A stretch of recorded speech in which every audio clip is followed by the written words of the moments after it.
Now, it's all kicking off in Ireland because a major working class protest is taking place right now in Dublin, sparked by what locals are calling mass uncontrolled immigration. It's set against the backdrop of arson attacks on all asylum seeker centres, soaring violence and even stabbings that have impacted local children and teachers. We're now joined by our Northern Ireland reporter, Doogie Beattie, who joins us live from the front line of the protest in Dublin. Doogie, we've been covering this story for many months here on GB News. I'm proud to say we're one of the only media outlets giving this the attention it deserves. There's been a huge array of social problems as a direct consequence of huge numbers of uncontrolled asylum seekers and immigrants coming into Ireland. Tell us about today's protest, what precipitated it and what's the mood on the ground? Well, Martin, yes, you're quite correct. We're one of the only media covering this story from this side. And in fact, 18 months, 2 years ago when I first started, and it was in the East Wall side of stuff that things started getting unsettled. People were saying it was only inner city people, it was only working class people. Well, I can tell you today there is thousands of people here, and most of them are middle class working people who have marched to the front of the Dáil Éireann behind me here, the government buildings, to tell them that this is not acceptable and that they want change on illegal immigration. And joining me now is one of the men that actually started this journey along with us a couple of years ago, Malachy Stevenson. Malachy, I mean, what does today say to you? Well, you know, when we started off in November 1922, November 2022, sorry, I'm a bit behind. There was a few people, number of thousands, who eventually came out in East Wall to oppose what was happening in this country. Right around the country now, we have protest groups. Today, on a Thursday, when most people are in work, there's a protest of probably 2,500 people today. We have clearly put the immigration issue on the political agenda. Before we started protesting, you couldn't speak of immigration. They called us fascist, they called it racist, and indeed on the state broadcaster, which got bailed out this year to the tune of almost €1 billion, they have a hatchet piece on our protest movement. Not that they bothered to actually interview any of us when they were doing that. But you know, we have a government and we have a budget coming in here in 2 weeks, which will be the biggest giveaway budget that this country has ever seen, with the intention of buying the next election, which we expect to be in mid-November of this year. They think that they can buy people. They're spending €6 million a day on immigration. This is a huge industry, and like with most things, and you know from your own country, if you follow the money, you usually find the same people involved at the end of the chain. We have now almost every empty office block or warehouse being used to house people who are coming in from mainly the UK, having lived there for years and claiming asylum now in this country, because the welfare system is better, because the Minister for Integration said that within 6 months you would have the key to your own house. And the reality is, this country does not function.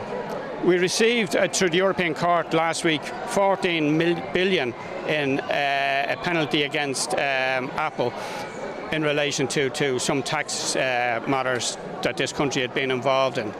That money will be spent, the bulk of it certainly will be spent on housing people who have no right to be in this country. But there is an election coming up, and the problem that any anti-immigration party has is that you haven't been long enough on the ground, and therefore you will not be organised enough to make a real dent in any political settlement. Well, of course, they said that before the local elections, and in Dublin City alone, or Dublin City and County, we have 5 or 6 elected councillors. Before last June, we didn't have any. We have a few more around the country, and we would expect to have up to half a dozen TDs in the next Parliament, and that would be a significant enough voice, because the numbers in the next election will be very tight, and we're looking at possibly a return of the same clowns who have destroyed this country after the next election, and it's up to people to come out and stop it. And I think we could hold the balance of power and bring real change. But people need to register, people need to get out and vote, and people need to get out and campaign for those who are opposed to the destruction of our country. Well, there you go, Martin. Basically, they're getting ready for a general election. They've talked about the billions of pounds that came across from that European ruling that Irish government had to pay those taxes that they didn't take off Apple. But of course, loads of other American companies now will be very frightened that they might face the same thing, and they might well pull out of the Republic of Ireland. So all is to play for here in the next couple of months. We are really expecting a general election somewhere in and around the 15th of November. But from here today, at this point, it is amazing how many middle-class people, pensioners, etc., have now joined this protest. And Doogie, before I let you go, just to give our viewers a scale of the issue. So it's about 400 asylum seekers every week are applying in Ireland now. 25,000 expected to apply this year, 50,000 since 2019, and all across set against a backdrop, Doogie Beattie, of a chronic housing shortage for local people. Social housing being simply hoovered up for the purpose of asylum seekers. So it's directly impacting the lives in a very measurable way of hard-working islanders. That is exactly the point, Mark. You know, I mean, Irish people are very hard-working, very honest, and there's not a right wing in Ireland. I mean, it's the most liberal country in the world, and they have said, look, why when we asked for these office blocks, why when we asked, the Irish people asked for these old warehouses, why were they not converted to social housing? And as soon as this immigration problem starts coming in, and of course the framework document accelerated that quite substantially, because you now have two parts of Ireland that are both held inside EU regulation, but both in different jurisdictions, as in Northern Ireland is part of the UK, the Republic of Ireland is part of the EU in its totality, where Northern Ireland is only part of EU regulations. And this is really starting to push immigrants across the border into the Republic of Ireland, and they are being offered what the indigenous Irish people were not offered.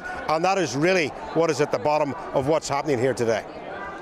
OK, Doogie Beattie, an excellent start to the show. We'll be crossing live to you throughout the rest of the show. Get some more guests for us. We really want to give people a voice out there on the streets of Dublin. Thank you very much, Doogie Beattie there.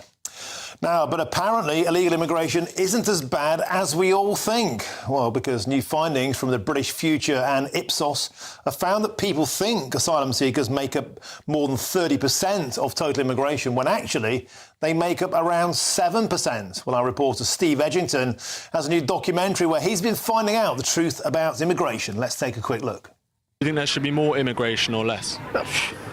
Less. You should stop it. I'm not putting all these people into hotels when we've got our own people struggling, living on the streets. It's absolutely disgraceful. I've been homeless for a lot of years now. How you get treated as a British citizen, you know, someone in need. I've been in there crying, and I'd openly admit, you know, that. And I have, pleading for help. You're not a priority. Are you proud to be British? Yeah, I'm ever so proud. Are you proud to be British? Used to be. We have communities that are highly segregated, which are being reshaped along sectarian lines, and which are going through a pace of cultural demographic change that is completely reshaping the cultural norms.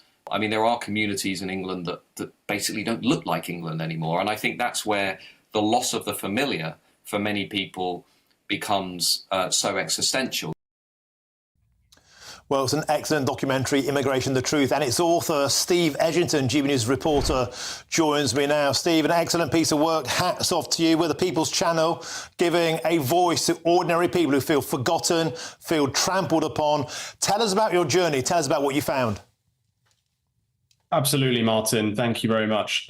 So we went across the country and we interviewed British people, immigrants, about their views towards this massive spike in immigration, both illegal and legal, that Britain has experienced in the last 20 years. We went to Leicester, the least white city in the country. Just 41% of people are white, according to the latest census data. And we asked locals what they thought about immigration and diversity and multiculturalism. Some of them said it had been a great success. We asked immigrants whether they felt proud to be British. Most of them said that they did. One of them bizarrely said she felt proud to be British because she gets free healthcare and free schooling for her children. On the other hand, native British people were telling us they no longer feel proud to be British, and many of them were highly critical of immigration, both as a threat from a cultural perspective, but also the pressure on schools, infrastructure, housing, and so on. We also went to Great Yarmouth, which is one of the only constituencies the Reform Party represents in Parliament, one of the poorest towns in the country, and we got some really interesting responses. You saw in that clip there, for example, from a homeless man who's outraged that he's not able to get a home from the taxpayers whilst immigrants, illegal immigrants, are getting put up in luxury hotels in some cases. Yeah, an excellent documentary, and the situation very much mirrored in Dublin, where we just crossed precisely the same situation. Did it strike you as depressing or emotional, perhaps inevitable, that particularly older Brits, Steve, are feeling their sense of national pride as just being eroded because they don't recognise the country they're in anymore? Well, these people have grown up in a Britain that is very different to the Britain that they have got old in.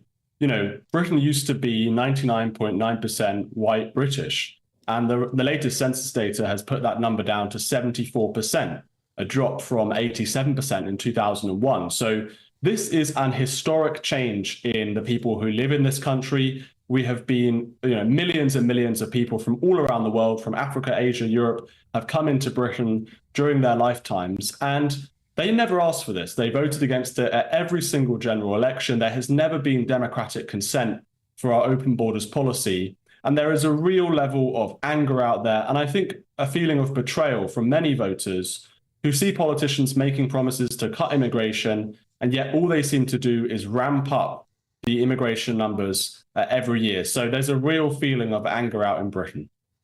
Great stuff. It's a great piece of work, Steve Edgington, of course, and we'll get the QR code on the screen now. There it is. Immigration, the Truth. It's a GB News documentary by Stephen Edgington. You can watch it if you scan that QR code or go to the gbnews.com website /immigration. You'll find it there. Well worth a good bit of your time. Steve Edgington, thank you very much for joining us on the show today.